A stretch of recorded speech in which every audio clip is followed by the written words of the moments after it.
Welcome back to the channel, everyone. I'm Saladino.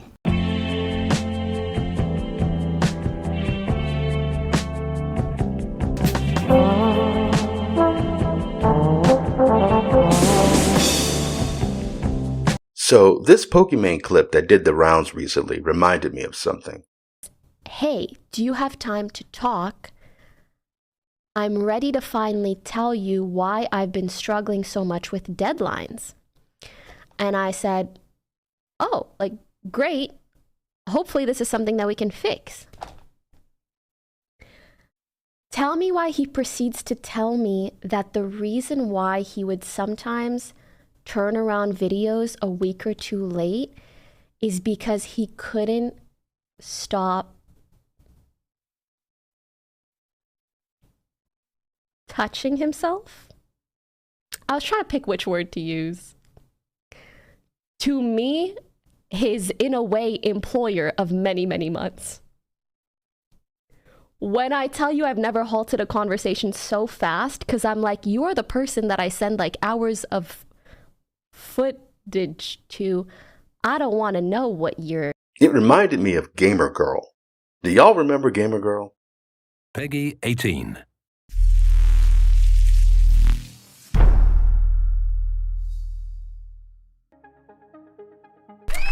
Hey everybody! Okay, cool. Water time, break time. All that junk has been taken out my stream.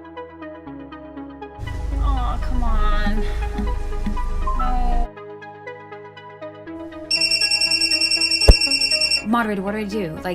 Do I answer it?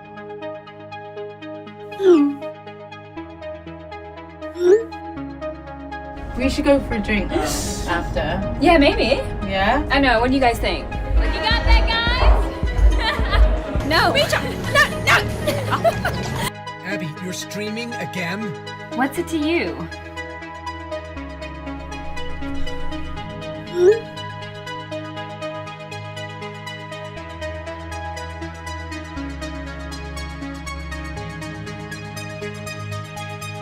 I'm just gonna make sure he's okay.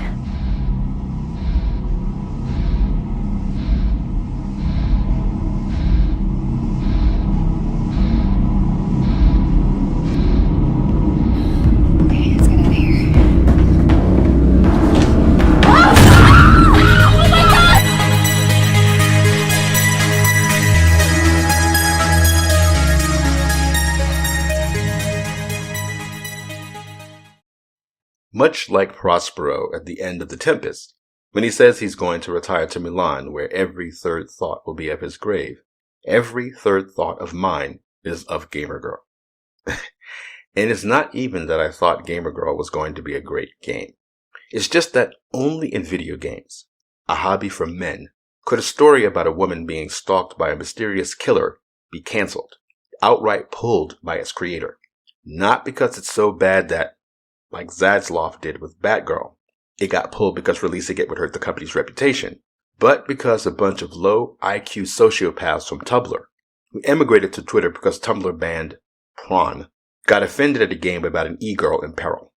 That's it. That's what this huge, insane backlash was about. The backlash was over a game about a female streamer being stalked. And this is a classic horror or thriller subject in movies, books, comics, television, everywhere. But in video games, all of a sudden, Wales Interactive, the developers or publishers of Gamergirl, had to cancel the release of the game, or they felt like they had to cancel it. Never mind the time, money, effort people put into the game. A bunch of mentally ill morons who are too stupid to separate reality from fiction are up in arms about women being harmed, or just in threat of being harmed. And somehow, that reflects on real-life e-girls. The biggest issue for me when it comes to this woke shit, and I've said this before, is how you have the dumbest, most anxious, irrational, overly sensitive people deciding for everybody else what should and shouldn't be in entertainment. This goes to what I keep saying about women invading men's spaces. The whole thing with the two women complaining about assholes in Valorant recently, how they don't just want to mute the assholes. They want to victimize themselves to the point where everything has to change for them, even though this is a male space. The men in the space handle it by blocking, muting, whatever, like unfollowing, whatever. But the women come in and refuse to do that. They want the world to stop for them and then whine about how society is a patriarchy. Even though all they have to do is complain about a game that's supposed to be horror or thriller, the kind of subject that these idiots lap up in true crime or in horror novels or slasher movies, and the devs and the publishers just pull the game. I did a video a couple of years back on gamergirl and the reaction, the backlash to it. I was thinking about gamergirl, this game that was teased last year. It's been almost a year now. It was supposed to come out in July. It got dragged. And I think it being dragged is fine because it's cheesy nonsense, but I think it would have been a lot of fun. I would have loved to watch different Let's Players or Twitch streamers play it. But you have the usual gang of idiots who came out and made it about them and whining and saying, we're Twitch streamers and it's horrible what could happen to us, and you're making this light of the situation of modders becoming stalkers, and you can't do this, it's harmful. I'm an e-girl. Hear me roar. It's like, shut the fuck up. It's just a horror or a little dumb thriller. Nobody's taking this shit seriously. The same assholes who whined and complained about Joker before that came out. The incels are gonna go rise up against us, inspired by Joker. And it's like... So my thought was, every now and then, I do a re-upload of this video and be like, release gamergirl, you cowards. Don't let these idiots stop you from putting out a horror game. Or, a slasher game, a thriller game. A woman in peril is par for the course. This has nothing to do with real life. This is the issue with these morons who pretend to care about comics, who attack a female writer they claim to support, just because she wrote a story about a black gay hero being attacked by the bad guy, by the supervillain. These idiots unironically think that if a writer writes a story about something bad happening, that writer approves of the bad thing happening. These people are insane. And the only reason they get away with this, instead of being laughed off of the internet, is because companies like Welsh Interactive cancel their games. Sony pulls the trailer for it. I know that Welsh Interactive tried to explain that the point of the game was to shine a light on women facing online harassment. You tweeted anything about... Here we go. gamergirl is about the impact user comments and actions have on the streamer's mental health and well-being. The reason why FMV Future created the game was to raise the issue of the toxic environment which can often appear online behind the anonymity of a username. Okay. Without giving away too much, gamergirl is an empowering story of a female streamer who, with the help of her moderator friend, battles the trolls and overcomes the toxic characters in her stream. I mean, it's not like talking about internet harassment in an interesting way, and even making a video game out of it is something that I'm against people doing. It's funny how Welsh Interactive was like, we co-wrote this script with our lead actress, who really wanted to address the plight of women in gaming, blah, blah, blah. But these sociopaths on Twitter don't care about that. So you have this young actress working to help develop a game and forward her career, and these Tumblr rejects couldn't give two shits about that. I keep saying this. Feminists don't care about women. Not real women. Feminists only care about representation. So this woman, and she's blonde, so they really don't give a shit about her. This woman doesn't matter. She's not going to get any support from these people claiming to care about women. And funnily enough, with all my talk about, gaming and men's spaces, gamergirl would probably have been a game that is more popular with women anyway.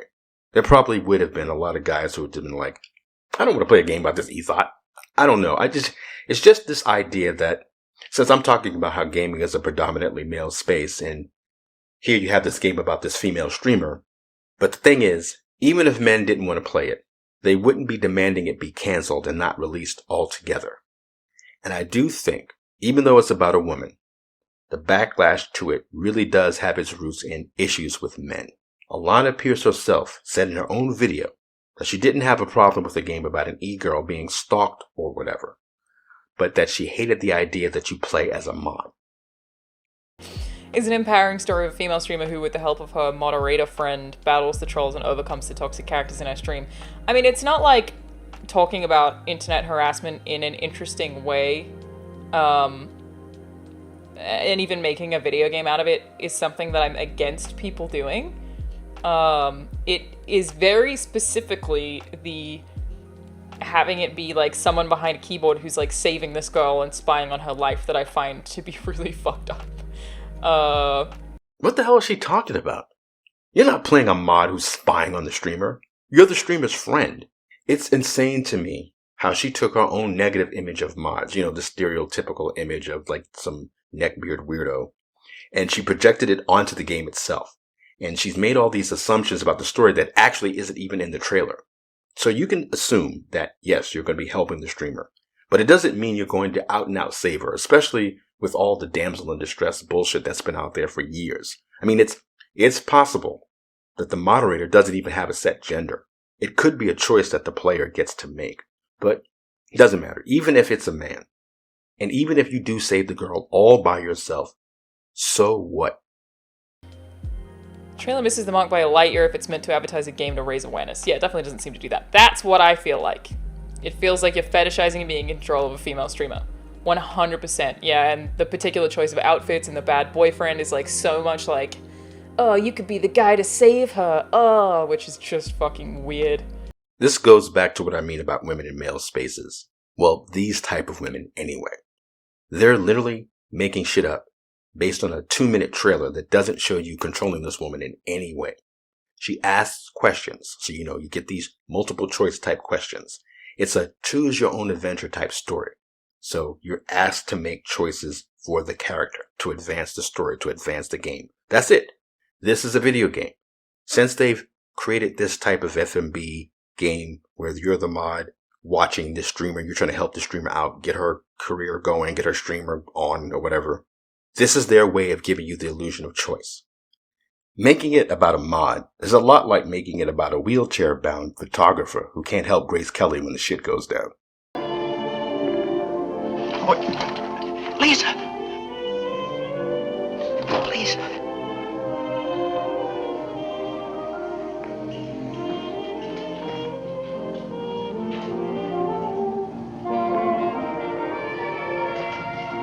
Precinct 6, Sergeant Allgood. Hello. Look, a man is assaulting a woman at 125 West 9th Street, second floor, at the rear. No, make it fast. L.B. Jeffries. Phone number? Chelsea 25598.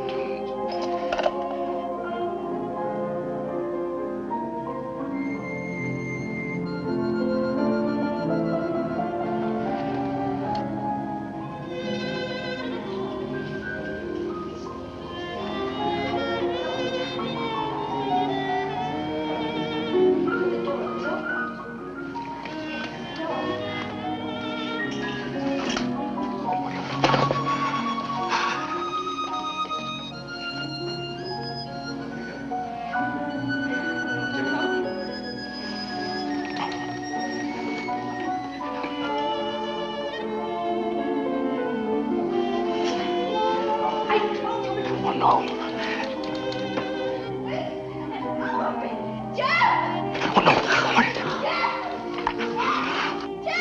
They're obsessed with this idea that men who play video games don't know that they're playing video games. And if they save a woman and get the girl in the end.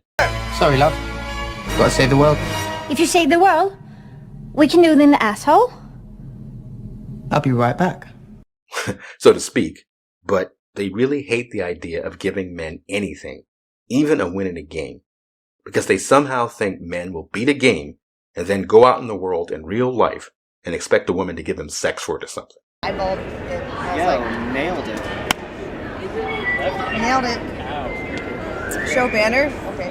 Ooh, that stings, Rance. Yeah, that stings. And this is something, again, that you only see in video games, in male spaces. If you go to BookTube, I watch a lot of BookTube. There are tons of videos of women listing the best, most disturbing books that they've ever read, the best serial killer books that they've ever read. And they're gleeful about it. You know, they talk about the best true crime books. Like most of those stories about women being brutally harmed in all kinds of horrible ways. And nobody's like, oh my God, these stories, they shouldn't be told because this happens in real life too, whatever. They just talk about it, make lists about it, comment on it. They're excited about it. But somehow, with video games, and again, it's a male-dominated hobby, they look at it like this weird thing where they don't respect men's spaces, but they also don't respect their hobby. They look at it like this is for kids, even though, okay, so this game clearly is not for children. I'm talking about gamergirl. It's not like, doesn't look deep. It doesn't look amazing. It looks cheesy and trashy. It looks like a B film or C film or whatever.